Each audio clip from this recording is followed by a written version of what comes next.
नमस्कार, welcome to career 247। मैं हूं प्रशांत धवन और इस वीडियो में हम बात करने वाले हैं एक बहुत ही ज़्यादा इंटरेस्टिंग टॉपिक के बारे में। Recently United states of America ने एक बड़ा शॉक दिया है 70 से ऊपर देशों को, जिसमें पाकिस्तान और बांग्लादेश भी शामिल है। यहाँ पे आप देख पाओगे पाकिस्तान ने इसके रिएक्शन में यही बोला है कि हम उम्मीद करते हैं कि यूएसए फिर से हमारे नागरिकों को वीज़ा के जरिए यूएसए में एंट्री देने की सहूलियत प्रोवाइड कराएगा। यहाँ पे आप देख पाओगे Pakistan reacts after US pauses visa processing. जी हाँ, यूएसए ने 75 कंट्रीज के लिए वीज़ा प्रोसेसिंग इस वक्त पॉज कर दी है और लगता नहीं है कि आने वाले समय में फ्यूचर में बहुत जल्दी ये प्रोसेसिंग शुरू होने वाली है। और यहाँ पे आप देख पाओगे ये मैप है कंट्रीज का जिनकी वीज़ा प्रोसेसिंग इस वक्त बंद हो चुकी है। ऑलमोस्ट लगता है कि आधी दुनिया की ही वीज़ा प्रोसेसिंग यूएसए ने बंद कर दी है। यहाँ पे आपको दिख जाएंगे countries like Iran, Russia, Afghanistan, Nepal, Bangladesh, Pakistan और उसके अलावा यहाँ पर थाईलैंड, युगांडा, उज्बेकिस्तान, बहुत सारे देश आपको दिख जाएंगे। इवन भूटान और नेपाल भी आपको इस लिस्ट में मिलेंगे। भारत का नाम इस लिस्ट में नहीं डाला गया है। नाउ का सवाल यहाँ पर यह आएगा कि इन 75 कंट्रीज के नागरिकों की वीज़ा प्रोसेसिंग बंद क्यों कर दी गई है। इधर आप देख पाओगे साफ साफ यहाँ पर लिखा है कि प्रेसिडेंट ट्रंप ने साफ साफ बोला है कि यूएसए में जो इमिग्रेंट्स आएंगे ये फाइनेंशियली सेल्फ सफिशिएंट होने चाहिए। ये ऐसा नहीं होना चाहिए कि गरीब लोग हैं जो यूएसए में आकर एक फाइनेंशियल बर्डन बन जाते हैं अमेरिकन्स पर। देखिए, यूएसए में बहुत सारी चलती है वेलफेयर स्कीम्स और कई जो इमिग्रेंट्स बाहर के देशों से आते हैं ना, वो गलत तरीके से ऐसी स्कीम्स जो अमेरिकन जनता के लिए होती है उसका फायदा उठाना स्टार्ट कर देते हैं। इसकी हाल ही में एक लिस्ट भी पब्लिश करी थी यूएसए ने कि इन देश के जो लोग हैं ये यूएसए में आकर जरूरत से ज्यादा हमारी स्कीम्स को गलत तरीके से एक्सप्लॉइट करते हैं। यहाँ पे आप देख पाओगे आज से कुछ दिन पहले ट्रंप ने ये लिस्ट शेयर करी थी। इस लिस्ट में यह बताया गया है कि किस देश के इमिग्रेंट्स यूएसए में आकर जो वेलफेयर स्कीम्स हैं, जो अगेन देखो भारत में भी वेलफेयर स्कीम्स होती हैं। जैसे दिल्ली में आप आज के समय देखो तो 5 रुपए का खाना जो मिलता है, कई जगह ये कैंटीन्स ओपन हो चुकी है, सरकारी कैंटीन्स होती है, वहाँ पे आदमी 5 रुपए दे तो उसको पेट भर खाना मिल जाता है। सिमिलरली स्टूडेंट्स के लिए वेलफेयर स्कीम्स होती हैं, कई जो हमारे दिव्यांग लोग हैं उनके लिए वेलफेयर स्कीम्स होती हैं। अब इमेजिन करो भारत में भी बाहर से लोग आए और इन वेलफेयर स्कीम्स का फ़ायदा उठाना स्टार्ट कर दे। ऑब्वियसली हमारा टैक्स पेयर का जो पैसा है हम चाहेंगे कि हमारे नागरिकों के लिए यूज़ हो। तो यूएसए में भी यही सेंटिमेंट है। ये लोग कह रहे हैं कि जो इमिग्रेंट्स हमारी वेलफेयर का इस्तेमाल कर रहे हैं ये हमको रोकना होगा। वेलफेयर डायरेक्टली अमेरिकन सिटीजन्स तक पहुंचना चाहिए। ये एक ऐसा इशू है जो अमेरिका में हर एक आदमी जो एक वोटर है जो वोट कर सकता है, हर कोई कहेगा, चाहे वो वाइट हो, ब्लैक हो, किसी भी रिलीजन का हो, कि देखिए सरकार के जो डायरेक्ट फायदे हैं वो सिर्फ हमारे लिए होने चाहिए। ये बाहर के देश फायदे क्यों उठा रहे हैं। और ट्रंप की जो लिस्ट है ये मैं आपको दिखाता हूं कि परसेंटेज ऑफ हाउस होल्ड ये कितनी ज़्यादा असिस्टेंस रिसीव कर रहे हैं फ्रॉम द यूएस गवर्नमेंट और ये किस देश के इमिग्रेंट्स हैं। नंबर 1 पे 3 देश थे, भूटान, फिर यमन और फिर सोमालिया। इस पूरी लिस्ट में भारत था ही नहीं क्योंकि भारतीय यूएसए में जाकर सबसे ज़्यादा कमाने वाले जो ग्रुप्स हैं उनमें आते हैं। मैं आज भी कहता हूं, कोई घमंड नहीं है, we Indians are perhaps one of the most talented people in the world. Not just talented, हम लोग हार्ड वर्किंग है, मेंटली ग्राइंड करना जानते हैं, we know how to succeed. और भारत को देखकर काफ़ी बार ये दुख होता है कि हम लोग उस पोटेंशियल तक नहीं पहुंच पाए जहां तक हमें पहुंचना चाहिए था। नहीं तो इंडियंस जब इंडिया से बाहर निकलते हैं और जो अकॉम्प्लिशमेंट्स करके दिखाते हैं उससे पता लगता है कि इतिहास में क्यों हम सोने की चिड़िया थे, कैसे हम सोने की चिड़िया बने होंगे, क्योंकि इस मिट्टी से लोग ऐसे निकले हैं who are talented, who are hard working, who are visionaries. Comparison में आप देख लीजिए ये लिस्ट जो यूएस ने रिलीज करी है, इसका मतलब यहां पर यह है कि फॉर एग्जाम्पल अगर मैं नीचे स्क्रॉल करूं और यहां पे आपको दिखाऊं लेट्स से पाकिस्तान, तो पाकिस्तान की यहाँ पे परसेंटेज आपको दिख जाएगी 40%। तो इसका मतलब ये है कि जो टोटल पाकिस्तानी इमिग्रेंट्स वीज़ा के जरिए आते हैं यूएसए में, इनमें से 40% यूएसए की वेलफेयर स्कीम्स का इस्तेमाल कर रहे होते हैं सरवाइव करने के लिए। मतलब कि ये लोग फाइनेंशियली सक्सेसफुल नहीं हो पाते, ये लोग वेल्थ जनरेट नहीं कर पाते लार्ज स्केल पर, या फिर आप कह लीजिए इनकी 40% आबादी बहुत पीछे रह जाती है। और सिमिलरली आप यहाँ पे अगर सर्च करोगे बांग्लादेश, तो बांग्लादेश आपको पाकिस्तान से भी ऊपर मिलेगा। ऑलमोस्ट 55% बांग्लादेशीज ये सिंपली वेलफेयर पर जीते हैं इन यूएस। और जब ट्रंप ने ये लिस्ट रिलीज करी थी ना, तो कई इंडियंस ने एक सवाल पूछा। मैं आज भी देखता हूं उनकी ट्वीट्स, ज्यादा उस पर लाइक्स नहीं मिलते, ना कुछ अटेंशन आती है उस पर। फॉर एग्जांपल ये ट्वीट आप देख पाओगे बाय मीर जा। इन्होंने लिखा है कि ट्रंप ने ये लिस्ट रिलीज करी है कि इमिग्रेंट वेलफेयर रेट्स कितने ज्यादा हैं, किस कंट्री के नेशनैलिटी के। सोमालिया के इतने हैं, चाइना के भी 32% है, पाकिस्तान के जैसे मैंने आपको बताया 41% के आसपास है। भारत का मेंशन भी नहीं है। तब भी भारतीयों को ऑनलाइन इतनी ज्यादा रेसिस्ट नफरत क्यों मिलती है? ये बात रिसेंटली मैंने एक शॉर्ट में भी रेस करी है।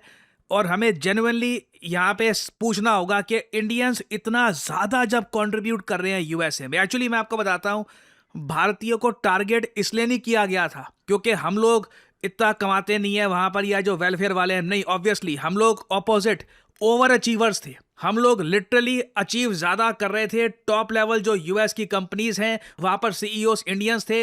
अमेरिकन्स ने आरोप हम पे ये लगाना शुरू कर दिया था कि हम नेपोटिज्म करते हैं। इंडियन एक इंडियन को ही आगे प्रमोट करता है जिससे इंडियन टॉप पे जा रहे हैं, जबकि रियलिटी बिल्कुल भी ये नहीं है। इंडियंस उतने नहीं है यूएसए में कि एक दूसरे को प्रमोट करना स्टार्ट कर दे। हम लोग जेन्युइनली अपने हार्ड वर्क और एक आप कह लीजिए अच्छे वर्क एथिक्स से ऊपर पहुंचे थे।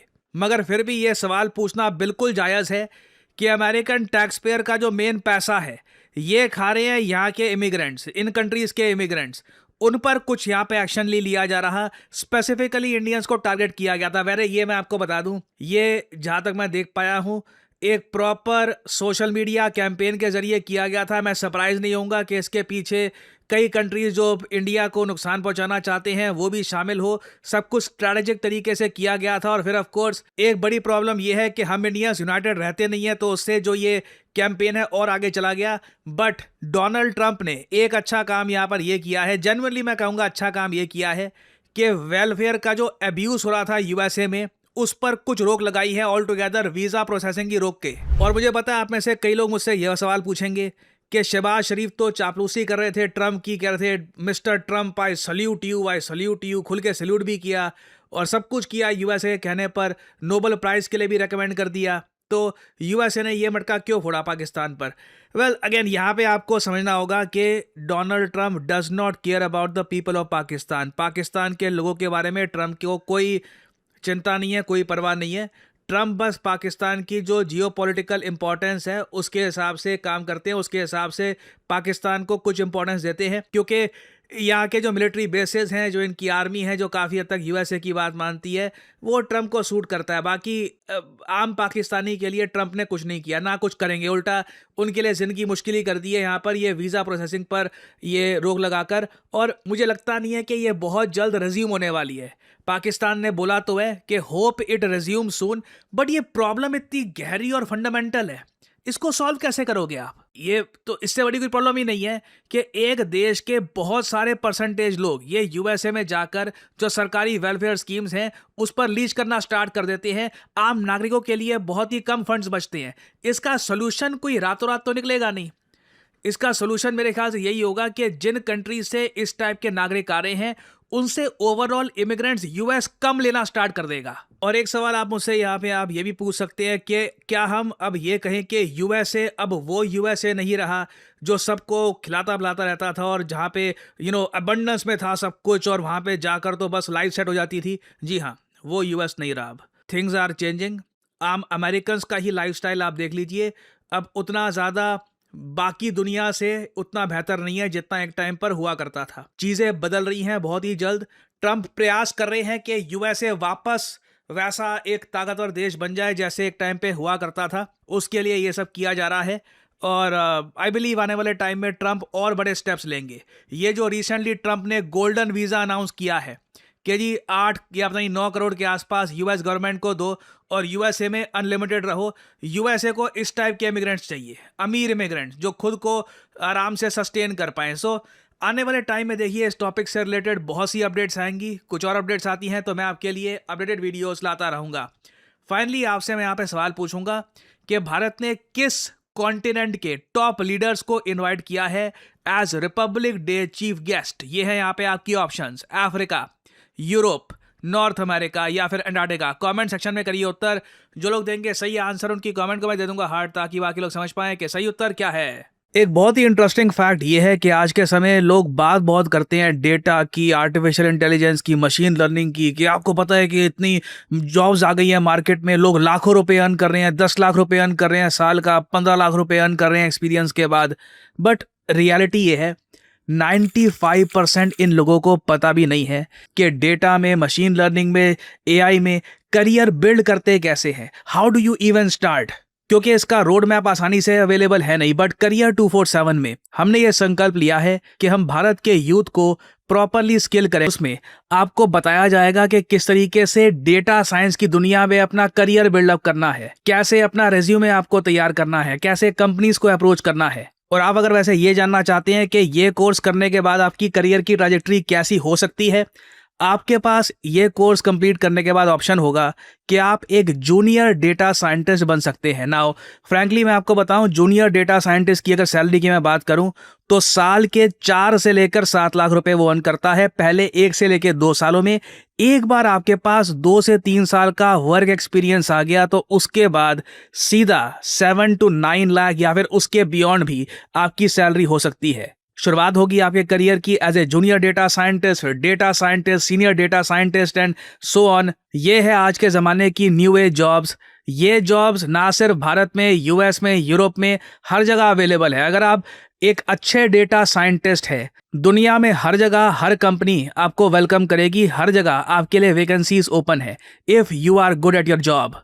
तो आपको करना यहाँ पर सिंपली क्या है, सिंपली इस वीडियो के कमेंट सेक्शन में जाइए, लिंक आपको मिल जाएगा, ये लिंक ओपन करिए, यहाँ पे अपने डिटेल्स डालिए, कोड यहाँ पर ज़रूर एंटर करिए PD10, ताकि ये कोर्स डिस्काउंटेड प्राइस पे आप परचेज कर पाए, नहीं तो आपको हायर प्राइस में ये कोड ऑफर किया जाएगा। So no matter what anyone says, use the code PD10 to get the maximum discount possible और आप अपनी जर्नी जेन्युइनली स्टार्ट कर सकते हैं। शॉर्ट्स, इंस्टाग्राम में बस ये AI डेटा साइंस के बारे में मत सुनो, वर्क ऑन योर स्किल, अपने आप को अपस्किल करिए, जॉब रेडी खुद को बनाइए और start your career in data science.